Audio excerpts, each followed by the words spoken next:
The story, chapter 6, Wandering. If the Lord is pleased with us, he'll lead us into that land.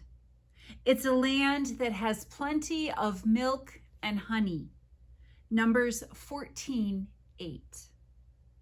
God's rules and laws were perfect, but God's people were not. They wanted to obey the laws. They wanted to live holy lives, but still they made bad choices and did the wrong things. When they thought God had left them, they made their own god, a calf made out of gold. God was very angry, but when the people said they were sorry, God forgave them. The Israelites prepared a special tent for God called a tabernacle. God placed a cloud over the tabernacle during the day. At night, he appeared as fire. Day or night, the people could see a sign of God's presence as God led them through the wilderness. God provided for his people as they made their way to the land of Canaan. God's brave explorers. After traveling in the wilderness, Moses and the Israelites reached the edge of Canaan, the land God had promised his people. The weary travelers were excited to know their journey was almost over. Moses called the people together. Before we enter this promised land, we must send explorers to learn about the land and the people who live there, he said. Moses chose 12 explorers and gave them instructions. Go south and then to the mountains, he said. See what the land looks like. Is the soil rich for planting? Are there lots of trees? Are the people strong or weak? What are the towns like? Are they open like camps or do they have walls? The 12 explorers packed up. Off they went. They searched and looked and investigated for 40 days. Then they returned to Moses with a report. The land is awesome, the explorers said. The soil is good for planting. Just taste these wonderful fruits we found, grapes, pomegranates, and figs. They shared their treasures with the people. The Israelites couldn't wait to enter the land. Excitement grew among the people. But when Moses asked about the Canaanites who lived in the new land, the explorers began to disagree. 10 were fearful and told the others, "We can't go there. The cities are huge and they have tall walls around them.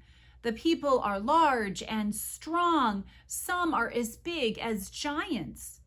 They will kill us if we try to take their land," they cried.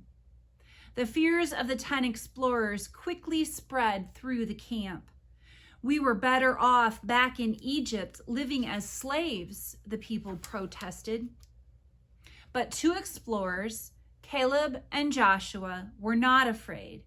They were strong and brave because they trusted God. "We can do it. We can take the land. The Lord is on our side. Don't be afraid of the people. They have no protection, but the Lord is with us." Despite all the good things God had done for God's people, the people did not believe Caleb and Joshua. God was angry with the Israelites' lack of faith. Moses pleaded with God to forgive the people. God listened to Moses and agreed to forgive. But God did not allow his people to enter the land for another 40 years. A good man makes a mistake. Moses tried to be a good leader. He carefully followed God's instructions. He helped the people remember all of God's rules. When the Israelites grumbled, he tried to be patient, but Moses didn't always succeed. The Israelites could not find water in the desert. Once again, the people forgot how God had provided for them throughout their journey. They fussed and complained. They blamed Moses. "We'll die in this desert if we don't find water. We should have stayed in Egypt." Moses listened. Then, as always, Moses went to God. He asked God to provide water for the people. God answered Moses' prayer. Gather the people around, God instructed.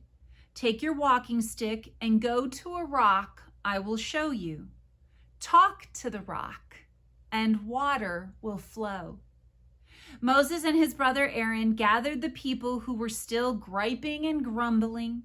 Moses became angry and lost his temper. He shouted at the people for not trusting God. Then Moses smacked the rock twice with his stick. Immediately, water gushed out of the rock, enough for all the people and animals. The people received what they needed, but Moses was punished for his action. Moses had disobeyed God and hadn't given God credit for this miracle. God said, "Because you did not believe me, and because you did not honor me as holy before the people, you will not lead them into the promised land I give them." Moses remained the leader of the people of Israel, but because of his mistake, his leadership ended at the edge of the promised land.